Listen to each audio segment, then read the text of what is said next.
Here is the part 3 of the production process. There are last 6 steps. 11. Terminal on circuit tail. Membrane switch needs circuit tail to connect to PCB. Find the terminal and plug into the device for smooth work. 12.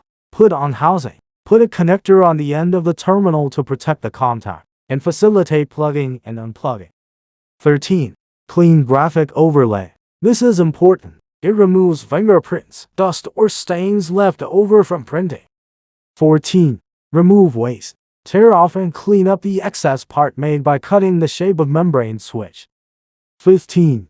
Test the conductivity. Use the instrument to check whether the circuit's conductive when buttons are pressed. If they're LEDs, check whether they can light up and whether the color is correct.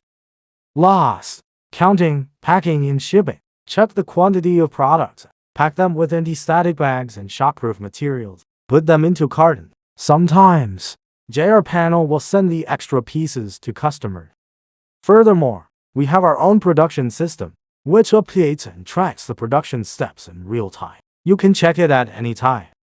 JRPanel has rich experience in customization and production of membrane switches and graphic overlays. Welcome to contact us and place an order.